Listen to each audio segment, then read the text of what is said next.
Shalom pemirsa CBN semua, kembali lagi bertemu dalam pembahasan buku Yesus Nama di Atas Segala Nama. Jadi tulisan ini atau buku ini diambil dari tulisan Nyonya Ellen G. White, di mana tulisan-tulisan Ellen G. White juga sudah lebih dari 840 tulisan-tulisan yang diterbitkan untuk dapat kita pelajari setiap hari kita, sehingga 365 hari kita boleh berjalan sesuai dengan apa yang Nyonya Ellen G. White arahkan. Dan juga di sini pada tahun 1892 Nyonya Ellen G. White mendapatkan panggilan, sehingga dia memenuhi panggilan itu dan dia menamai panggilan itu yaitu batu teruji, yang dimana dia menyerahkan kehidupannya setiap hari hanya bergantung kepada Tuhan, sehingga Tuhanlah yang mengatur akan jalan kehidupannya untuk bersama dengan Tuhan. Jadi setiap apapun yang kita lakukan dalam kehidupan kita, marilah kita bergantung kepada Tuhan, karena semua yang kita berikan kepadanya akan membuat kita menjadi seorang yang merupakan pusat daya tarik yang agung yang Tuhan akan berikan di dalam kehidupan kita. Bacaan kita kali ini judulnya Pemimpin Misionaris. Ayat intinya terambil dalam Kisah Para Rasul 16 ayat 9. Pada malam harinya tampaklah oleh Paulus suatu penglihatan, ada seorang Makedonia berdiri di situ dan berseru kepadanya, katanya, "Menyeberanglah kemari dan tolonglah kami." Tuhan memohon usaha pribadi dari mereka yang mengetahui kebenaran. Ia mengundang keluarga-keluarga Kristen untuk pergi kepada orang-orang yang berada dalam kegelapan dan kesalahan, pergi ke ladang asing untuk berkenalan dengan masyarakat baru dan bekerja dengan bijaksana dan tabah bagi pekerjaan Tuhan. Untuk menjawab panggilan ini, pengorbanan diri harus dialami. Baik, pelajaran kita sangat menarik, yaitu pemimpin misionaris. Tuhan sedang memimpin akan kehidupan kita sehari-hari. Di sini kalau kita melihat sebuah ilustrasi yang sedang Tuhan tunggu kita, di mana Tuhan sedang menunggu kita di tempat yang jauh dan dia sedang memanggil kita, menyeberanglah kemari, atau dia memberikan kita panggilan bahwa marilah ke sini untuk bisa menjadi terang, karena kamu akan bisa menjadi seorang penolong. Dan juga panggilan ini datang kepada diri kita masing-masing. Dan melalui panggilan ini kita harus memohon usaha pribadi untuk mengetahui kebenaran lebih dalam lagi. Karena orang seringkali berpikir bahwa dia sudah tahu kebenaran, berarti dialah yang harus diutus. Tetapi kita tidak sadari bahwa diri kita seringkali kita mengatakan bahwa kita sudah berada dalam kebenaran, tapi sebenarnya keinginan atau pengetahuan kita tentang kebenaran masih terlalu minim.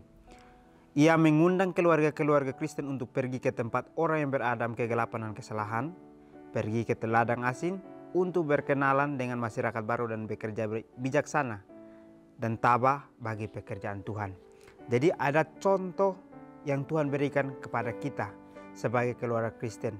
Kita harus pergi ke tempat orang-orang yang berada dalam kegelapan dan kesalahan, dan juga pergi ke ladang yang asing dan berkenal dengan masyarakat baru di sana, serta bekerja dengan bijaksana dan tabah di dalam hidup bersama dengan Tuhan.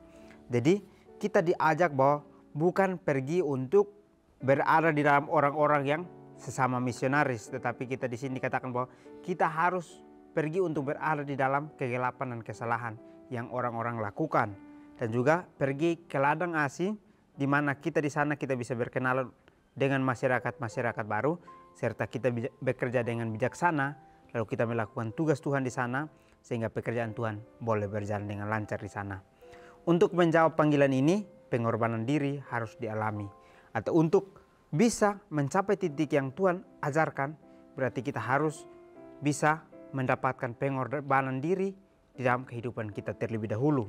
Baru setiap apapun yang Tuhan panggil, maka kita akan bisa untuk mengikuti kalau kita mengorbankan akan diri kita. Sementara banyak anggota menunggu agar rintangan-rintangan itu ditiadakan dulu. Jiwa-jiwa sedang binasa tanpa pengharapan dan tanpa Tuhan di dalam dunia. Sangat banyak untuk urusan-urusan duniawi. Untuk ilmu pengetahuan berani pergi ke daerah-daerah yang berbahaya. Pergi ke negeri di mana mereka pikir mereka akan mendapat keuntungan duniawi.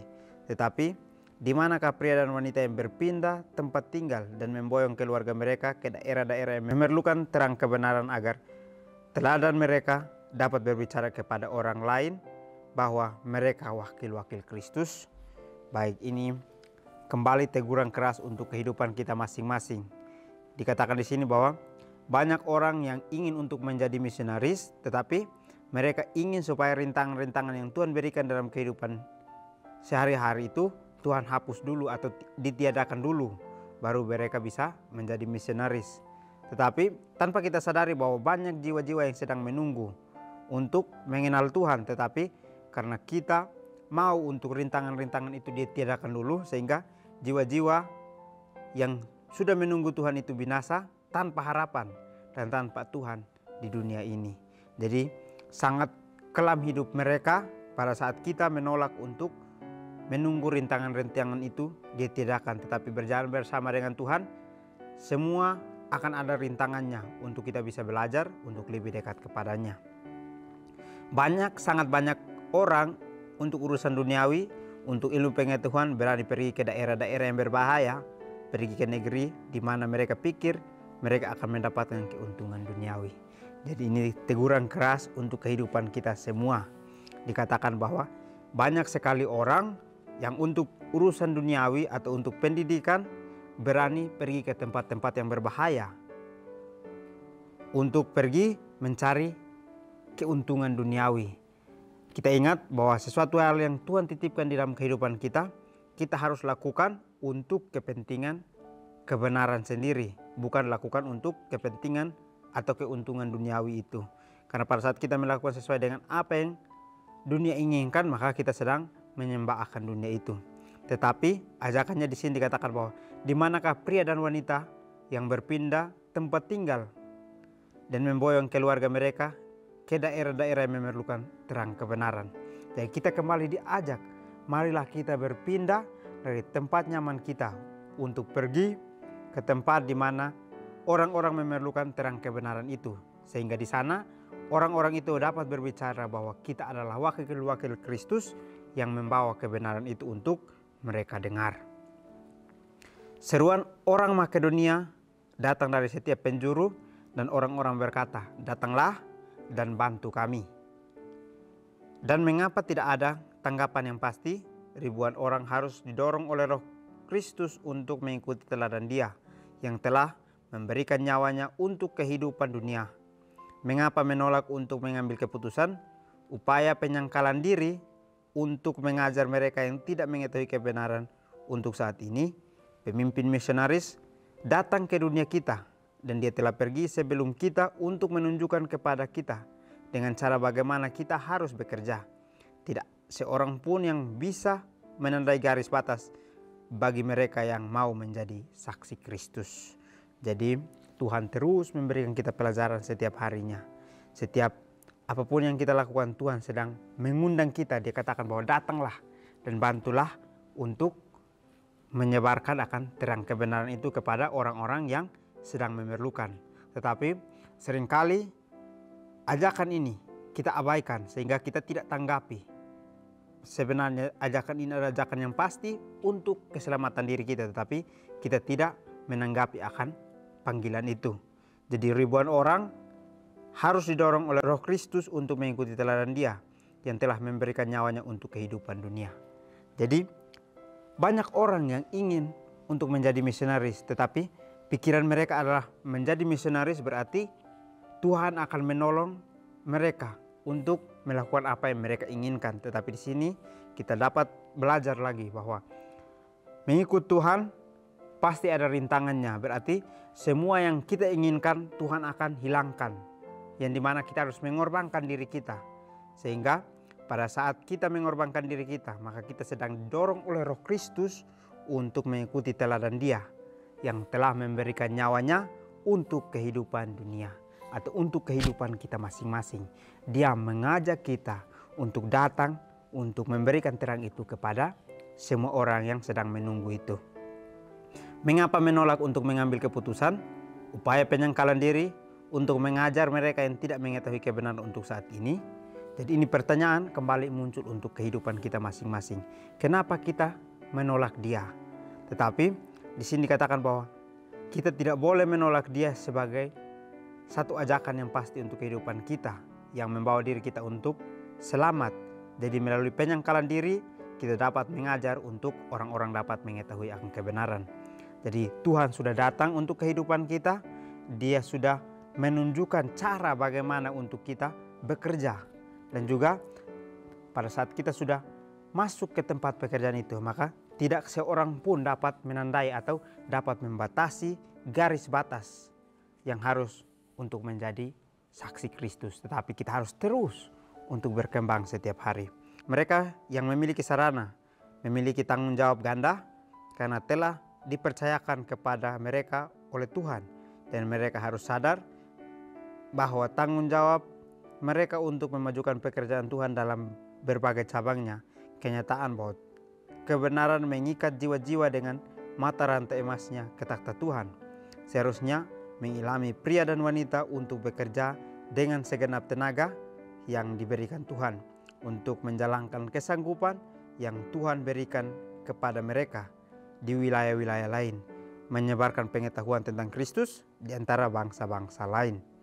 Consultus Stewardship halaman 55 dan 56. Renungkan lebih dalam, apakah ada yang menghalangi saya untuk menjadi misionaris di komunitas saya jika saya tidak dapat berpergian ke luar negeri untuk misi Tuhan?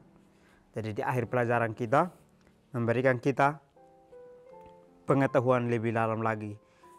Tuhan akan memberikan kita sarana, sehingga sarana itu kita miliki, maka Dia juga akan memberikan kita tanggung jawab. Tetapi tanggung jawab itu kita harus gandakan, sehingga semua yang Tuhan telah percayakan untuk kehidupan kita hanya kita lakukan untuk Tuhan sendiri. Jadi kita harus sadar bahwa tanggung jawab kita untuk memajukan pekerjaan Tuhan dengan berbagai cabang yang Tuhan berikan. Tetapi kita ingat bahwa pekerjaan kita harus kita lakukan dengan sungguh-sungguh. Karena Tuhan sudah memberikan tanggung jawab itu kepada kita, maka marilah kita lakukan tanggung jawab itu untuk pekerjaan nama Tuhan saja.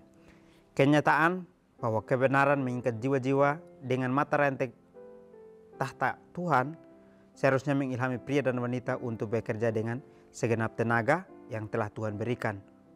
Jadi sangat menarik ya di sini. Jadi kalau kita yang tahu kebenaran dan kita mengikuti akan kebenaran itu, maka Tuhan akan memberitahukan kita bagaimana untuk kita terus berjalan dalam kebenaran itu. Dia akan menghilami kita semua untuk bekerja dengan segenap tenaga yang Dia berikan itu untuk menjalankan akan pekerjaan Kristus sendiri. Kita tidak boleh menolak Dia yang selalu memberikan kita kesanggupan. Dia selalu memberikan kita kekuatan untuk berjalan bersama dengan Dia.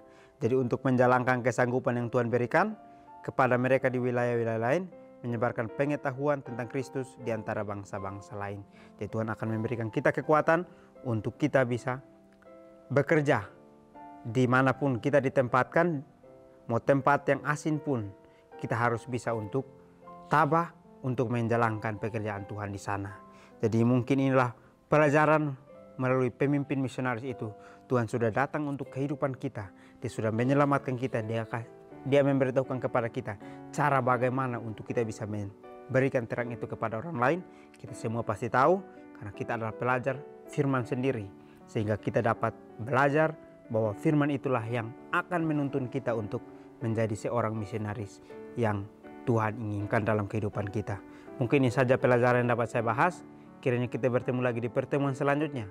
Kiranya Tuhan Yesus memberkati kita semua.